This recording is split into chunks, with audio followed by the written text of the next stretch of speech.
Hello, welcome to the Apostate Seminary. I am your instructor, Phineas 12 Gauge, and everybody gets an A for showing up. I will be going for a new religious-themed pseudonym in a few episodes, so look forward to that. Answers in Genesis and Living Waters are still afraid to face the challenges of my tweets, so I have nothing to report on the septucentennial gestation or whether or not Glibrics really are real. I do have some corrections to make. Brahmanology was some bullshit made up by Frank Marsh in the 1940s, and it's pronounced Presage and Leicester. Also, I listened to the last episode and I thought to myself, the sound quality is pretty good, but what if I enunciated? So I'll be trying that this time. So in the name of not losing where I was with the math, I'm going to reestablish that. The ark weighs and can therefore displace 50,540,000 kilograms of water before it is underwater. There are 148,000 sheep worth of animals that weigh 2,440,880 kilograms, which causes us to have 49,099,120 kilograms left. We have 2,444,880 kilograms of sheep, and our number is 2.5% of weight for the feed a sheep will eat in a day, which does present some problems, I think, insofar as how much the body weight to feed ratio of a particular animal may fluctuate, but I can't find anything on the average body mass to food ratio, so I'm going to keep going with this. Now, 2,440,880 times 0.025 is 61,022 kilograms of feed per day. Times 40 gives us the weight of our sheep, because 100 divided by 40 is 2.5, so 2.5% of a thing times 40 will equal that thing. And subtracting the weight of 40 days of worth of feed from the ark brings us down to 45,658,240 kilograms. Now, Noah and his family, the average weight of a person is 60.7 kilos in Africa and 57.7 kilos in Asia, so I'm going to aim for the middle of the regions, given that our probable region is in the middle. So I'm going to go with 59.2 kilograms for Noah and his family. So 59.2 times 8, Noah, 3 boys, 4 wives, is 473.6 kilos for an ark remainder of 45,657,766.4. Food for the family, and I know this is getting really granular, but I'm taking this book as a serious series of claims, so I am going to treat them as seriously as I can muster. Generally, a person eats 4 pounds of food per day. This is 1.81437 kilograms of food times 8 times 40 is 580.5984 kilograms, which leaves us with 45,657,185.8016 kilograms. The boat floated for 150 days, so the sheep food for the day 150 days weighed 9,153,300 kilograms, and the food for the people weighed 2,177.244 kilograms, which totals 9,155,477.244 kilograms and brings our available weight to 36,501,708.5576 kilograms just for during the rain and the subsequent floating around. That's about 29% of the weight that the ark can handle safely, so not looking good for the ark. So, a bit of history before I keep going. In the 1800s, there was a member of British Parliament named Samuel Plimsoll, and he came up with the Plimsoll line, which is how we figure out how much you can put onto boats safely. I can't find anything that is useful here other than pictures of where the Plimsoll lines are on ships, and if someone hears this that knows better than I do, please do let me know. But they seem about a third of the way up the hull in most of the pictures that I've seen, which means that we may be approaching the point where the ark can safely be loaded if I'm understanding the math right. Because, this may alarm you, as you load a ship, it goes further into the water, because the idea is to keep enough air going through that you don't become denser than the water. Now, we're not told anything about how much salt is in the water or the temperature of the water. We're just told how much weight the ark can hold as an induction from how much water it displaces by some grad students in Leicester and some Methodists in Texas. But I'm losing confidence that this really is a reasonable feat without invoking magic, and that's with ignoring the fact that the rate at which the rain was falling would have ruined the ark and maybe melted it, I'm guessing, without invoking magic in the first place.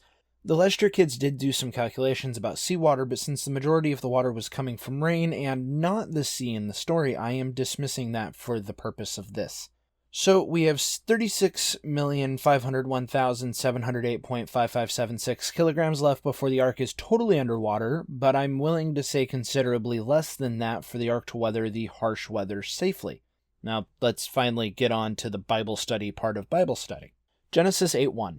And God remembered Noah and all the wild animals, and all the tame animals, and all the flying creatures, and all the crawling creatures that were with him in the vessel.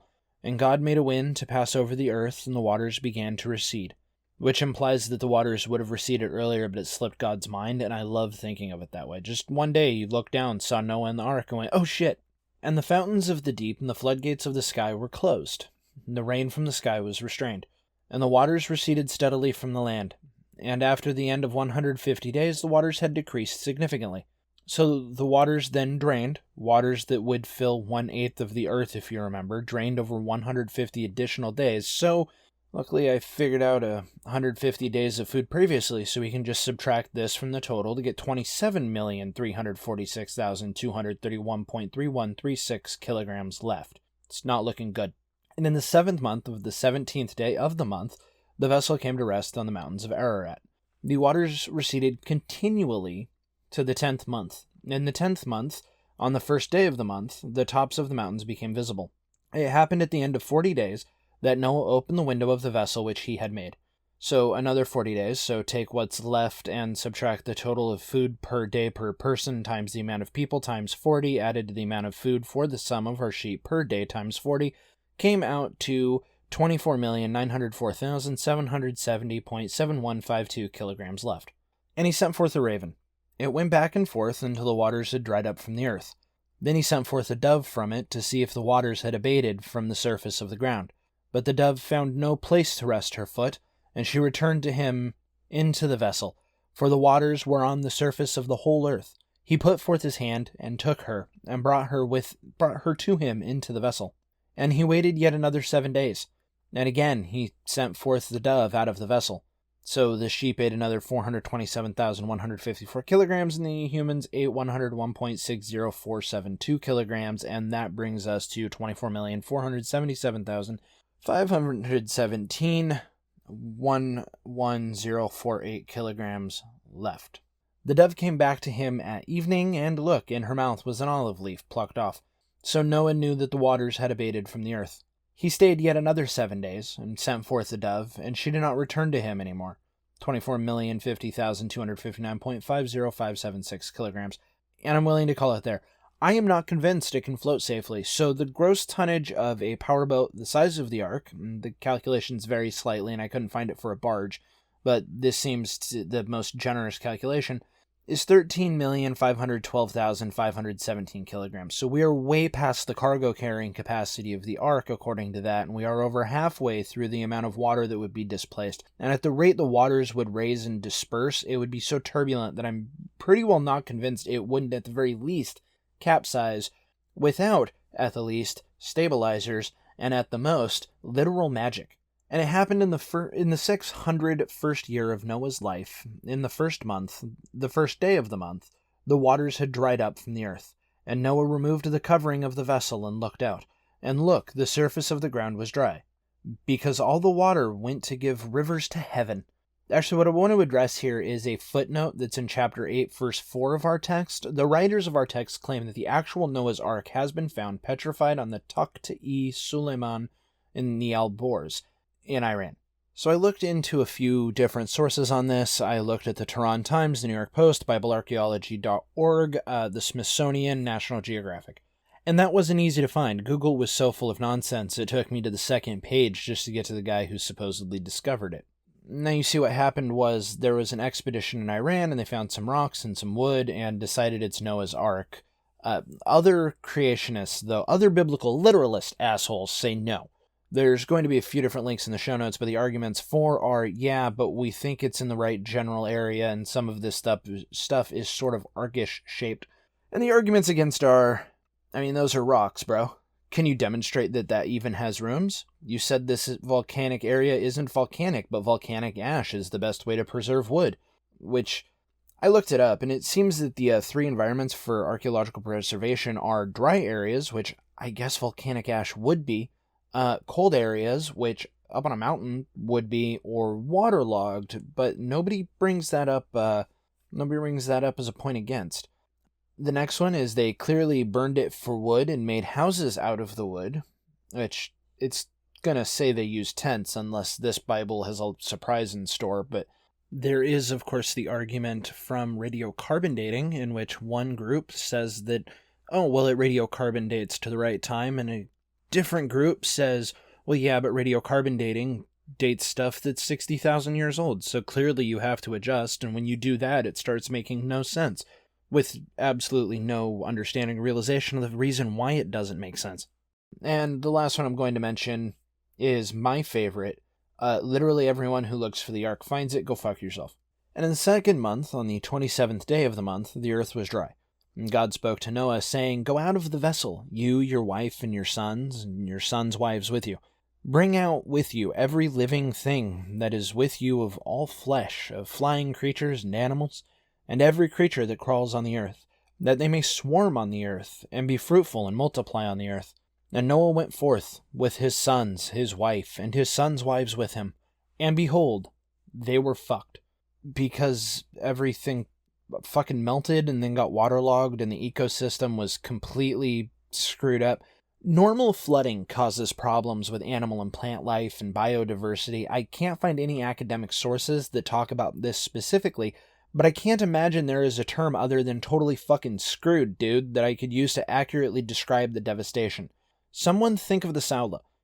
Google that. They're called the Asian unicorn and they're dope. Also endangered. Support conservation and efforts to fight climate change. We've only got one planet. Sorry, I didn't mean to turn the Bible political. That's up to legislators and pastors. But all the Saula were dead except two. And the environment that they would have been from, or their kind would have been from, was completely destroyed. And it was like that for every animal, including the human animals. Everything they needed was totally destroyed. The earth doesn't dry out. And all of a sudden, all that damage is done after a month. And this is a stupid fucking book.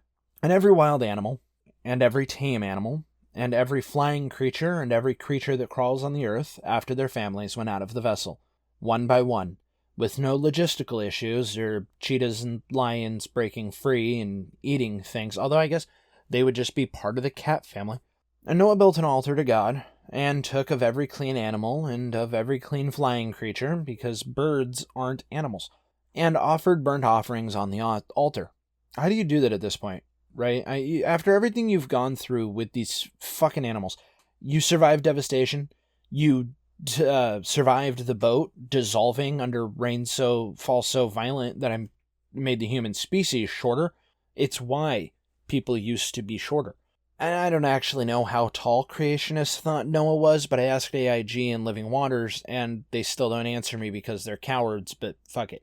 And the Lord smelled the pleasing aroma, and the Lord said in his heart, I will never again curse the ground because of humankind, nor will I again destroy every living thing as I have done. Which is problematic because he didn't. He just destroyed the large majority of things. God doesn't understand how the concept of all the things work. So, okay, looking at the traditional square of opposition that was given to us by Aristotle, all of the things, which is an A statement, does imply some, meaning more than one of the things, which is an I statement. That is called subalternation. However, most of the things is some, meaning more than one of the things, and that doesn't imply all of the things, because what if some of the things aren't? And the proposition of some things not being is an O statement. So this doesn't make any sense. I mean, when you plug it into that, just the square of opposition, not going any further with logic, it doesn't make any sense. And I can almost let that slide because Aristotle wouldn't be alive for another 1,000 years, according to these people's timeline. But God promised never to do a thing again he hadn't done previously, and I can't let that slide. Genesis 8:22. While the earth remains, seed time and harvest, and cold and heat, and summer and winter, and day and night shall not cease. I actually think this is a really dangerous thing to believe. The fact is that winter is under threat to cease. I mean, you can say that and it's all well and good, but colder than the other side of the planet doesn't mean as much when both sides are unsustainably hot. I think this adds a lot of problems to our society because this is the promise that God made that climate change won't stop seed time and harvest. This is the line that promises that we will always be taken care of on the earth. This is where stewardship stops being stewardship and starts being this idiotic cosmic coddling where no matter what you do, Daddy will come fix it because he promised harvest time would never stop. We are destroying our planet because we are a bunch of stupid idiots who keep putting people in charge who are a bunch of stupid idiots who have never had to solve a problem before. I guess the moral of the story is that the Ark is stupid, logic is smart, climate change is real, and God isn't, so he won't fucking fix this. Oh, and God has to kill everyone once to do it again, so watch out. I know this episode didn't cover as much ground as normal, so it's a little shorter. I'm sure you won't mind too much, I hope, please. I just didn't want to go over 20 minutes. I didn't see a way to include Genesis 9 without going over the 3,500 word limit I've put on myself for writing these out. I am going to be starting a second series running on this feed that's going to look at pseudosciences that are common in religion and apologists and religious figures and some minor cults, starting with Brahmanology, or the studying of biblical kinds. So look for that. That's going to be similar length. I may split them up into more than one part, but that's going to be running simultaneously on this feed with the Bible study. I hope that that's enjoyed. The other day while I was listening to something about purity balls, I became overcome with the feeling that we should have a impurity pledge going around where you swear your genitals to yourself and whoever you decide is relevant. So that's up on the website at pbapostasy.libsyn.com. It's also my pinned tweet now at the letter X Essential Panda on Twitter. And that's all I have this time. The episode should continue coming more quickly. I am Phineas 12 Gauge. Stay safe, stay masked. Keep not ingesting the particulates of strangers. Or do. That's your choice. As long as they're not COVID-y ones. Impurity pledge.